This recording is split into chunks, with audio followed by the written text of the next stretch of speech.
안녕하세요. 그만하자 장군입니다. 오늘은 평당 600만 원 집은 어떻게 짓는지 이 부분을 설명을 좀 드리려고 했는데, 근데 제가 지금 오늘 말씀드릴 이 부분이 더 좀 시급한 것 같아서 이 부분을 먼저 좀 말씀을 드리겠습니다. 우선 이제 제 영상을 아주 진정성 있게 봐주시고, 그래서 건축 문의가 꽤 있습니다. 너무 감사드리고요. 정말 기쁘게 생각합니다. 그런데 이제 좀 안타까운 부분은 이제 도면을 건네주시는데, 이 도면이 적어도 한 10개 중에 한 두세 개 정도는 좀 문제가 있는, 아직 덜 완성이 안 돼, 그런 도면으로 견적을 이렇게 받으시는 분들이 많으시다는 거를 제가 알게 됐어요.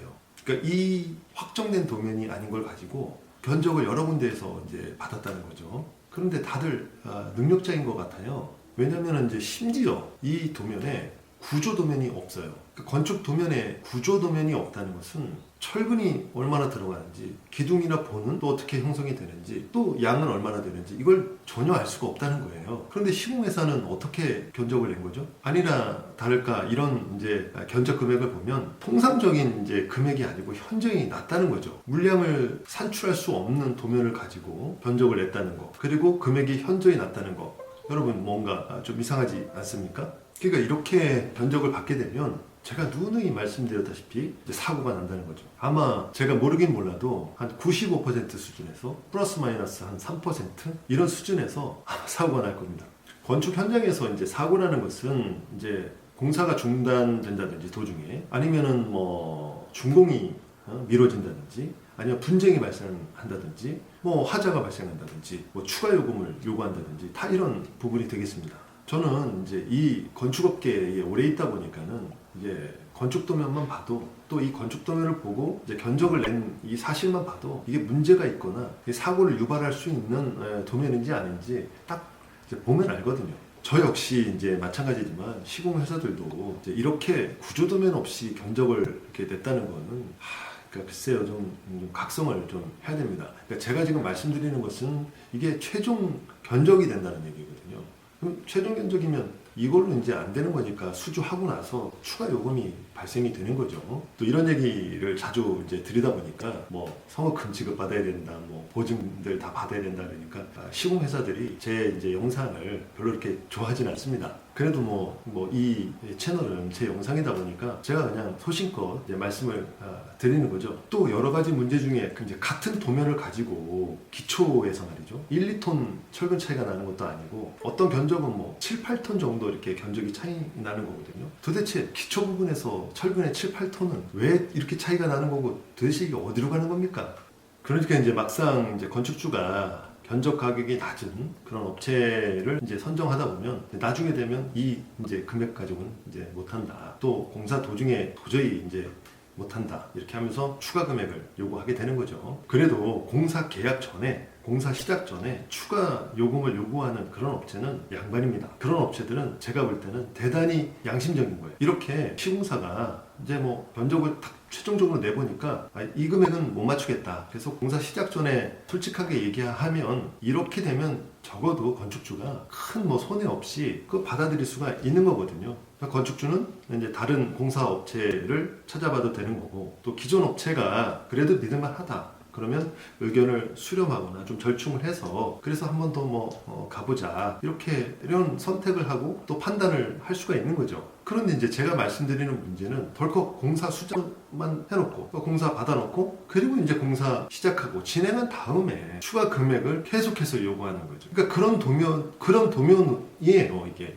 문제가 나는 도면으로 결국은 수주 받고 진행한 다음에 추가 금액 요구하고, 결국은 건축주가 준공을 내야 되니까는 이리저리 이제 끌려다니고, 이제 시공회사의 요구에 뭐 솔직히 뭐 더러워서, 아니면 이제 좋은 게 좋은 거라고 이렇게 맞춰주고 끝내는 경우가 거의 대부분입니다. 그러니까 이렇게 이제 견적서, 이렇게 이제 도면이 부실하면 추가 요금이 공사 도중에 발생할 수 있다는 것을 제가 이제 말씀드리는 부분입니다. 또 이제 이런 경우가 있습니다. 시공업체가 조금 부실하면, 아니면 좀 이렇게 경험이 없으면 추가 요금이 발생을 합니다. 그러니까 시공업체에서도 제 영상을 보시고 너무 나쁘게만 이렇게 보지 마시고, 제가 지금 말씀드리는 이런 부분을 만약에 조금 더 이렇게 생각을 해보신다면 분명 이제 도움이 되실 거예요. 이게 뭐냐면 이제 공사 허가 도면, 그러니까 실시 도면만 하는 거예요. 최종 도면 이게 나오면은 이제 견적을 내고 업체는 공사를 이제 시작하게 되는데, 그 발코니라든지 또 엘리베이터가 있다면 엘리베이터 부분이라든지 또 이제 일반 지면, 이 지면도 다 공사를 해야 되거든요. 발코니도 공사해야 되고 엘리베이터도 공사해야 되고, 이런 부분이 허가 도면에는 빠져 있어요. 그러니까 허가 도면에 이런 부분들이 표시가 안 돼 있습니다. 그런데 이 면적이 결코 이게 작은 면적이 아니에요. 심하게는 전체 면적이 한 20%도 차지를 하는 거예요. 허가상에 이제 면적에 문제가 없었고, 또 이 허가 도면으로 이제 허가를 낸 거죠. 건축 허가를. 근데 실제 공사 면적은 더 늘어나는 거예요. 시공업체들.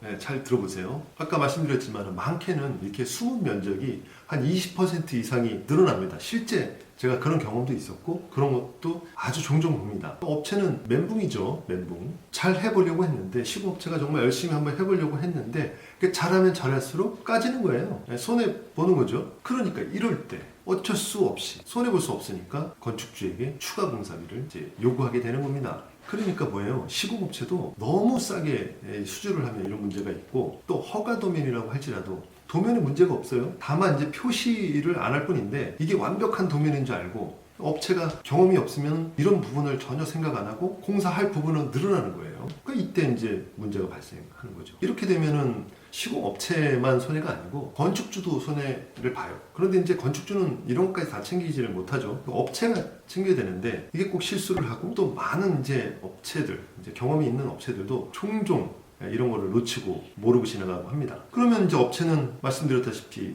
뭐 손해보기 때문에 추가 공사비를 이제 요구하겠죠. 근데 이제 건축주는 납득이 안 되는 거죠. 이제 와서 무슨 소리냐, 응? 건축비가 이거 뭐 20%를 더 내라는 얘기냐, 1억이면 2천만 원을 더 내야 되는 건데 납득이 안 되는 거예요. 그러니까 여기서 분쟁이 발생을 하게 되는 겁니다. 그래서 업체는 반드시 이제 뭐 싸게 수주, 그런 마음은 제가 이해를 하는데 이게 결코 이게 도움이 안 되고요. 그러니까 충분히 이런 이제 숨은 면적이 없는지 분명히 생각을 하고 염두해 두고 있어야 됩니다. 또 하나 이제 추가 요금이 이제 발생되고 또 이제 요구하는 경우가 하나가 있는데, 특히 이제 넓은 주택이 아니고 협소 주택 또는 뭐 협소 상가주택, 작은 규모 말이죠. 이렇게 또 도시에 밀집된 작은 규모의 이런 건물들, 이럴 때 이게 추가 요금의 분쟁이 이미 있습니다. 도시 지역에는 이제 면적이 작을 경우에는 공사하기가 참 까다롭습니다. 여러 문제가 발생할 수 있는데 그 중에 하나가 이제 비계 얘기하는 거예요. 아시바 아시죠? 건물에 다는 거 말이죠. 근데 특히 이제 이런 뭐 전원주택 뻥 뚫린 뭐 시골 같은 데는 큰 문제가 없는데, 도시지는 다닥다닥 붙어 있잖아요. 이때 아시바 설치가 어려워요. 쉽지 않습니다. 이 아시바는 이제 아시바를 통해 가지고 무거운 자재도 나르고 거기서 시공도 해야 되고, 이게 좁으면 어떻게 되죠? 자재 못 나르잖아요. 힘들잖아요.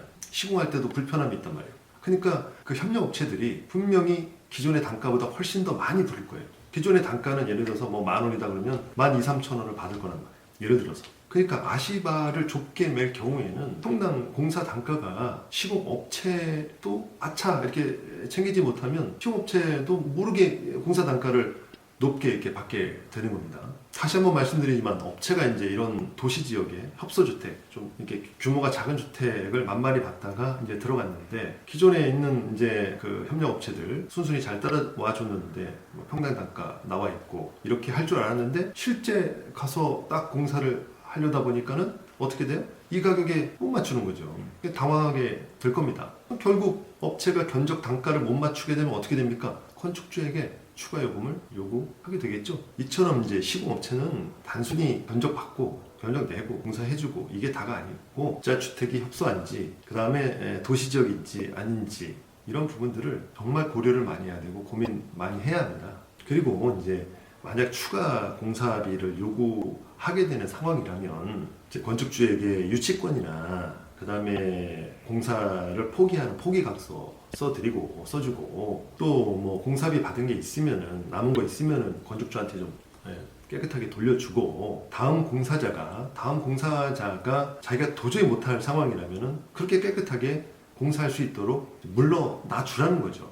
그게 참 어려운 얘기지만 그게 정답이 아닐까요? 그게 올바른 자세라는 거죠. 그런데 이제 업체가 추가 공사비를 이제 요구하면 건축주가 황당하니까 이제 화를 낼 거 아닙니까? 그러면 여기서 이제 사실은 업체가 잘못을 했는데 건축주하고 이제 시비를 일부러 붙는 거예요. 이렇게 막 건축주가 화를 냈단 말이에요. 사실은 자기 추가 공사비 올려달라 이걸로 이제 문제가 불거진 건데 원인은 이제 없어지고 그냥 서로 기분 감정을 일부러 하는 거죠. 일부러 싸움을 거는 거예요. 건축주한테 업체가. 그러니까 이걸로 분쟁이 생기면 중단이 될 거니까 중단이 되면 어쩔 수 없이 준공 전에는 건축주가 끌려다닐 수밖에 없거든요. 그러니까 일부러 이제 이렇게 싸움을 거는 거죠, 사실은. 근데 제발 이런 일들을 잘 아실 거예요, 업체들도. 깨끗한 업체들도 많고 하지만은 어쩔 수 없다고 하더라도 이런 상황은 좀 제발 그만 좀 하시길 바랍니다. 하도 이제 제가 건축주를 두둔하고 업체를 좀 까는 그런 영상을 많이 해서 제가 업체한테 사실 인기가 진짜 많이 없는데요. 그래서 다음에는 이제 시공업체도 어떤 거를 좀 조심해야 된다. 이런 부분, 어떤 부분을 조심해서 수주를 맡아야 된다. 이런 부분을 제가 한번 올릴게요. 사실은 이제 건축주도 정말 못된 건축주들, 사기 전과가 있는 건축주가 있어요. 그래서 이런 건축주 만나서 공사해주고 돈 못 받는 업체들 수두룩 하거든요. 그리고 부도에 내몰리는 그런 업체들도 정말 많습니다.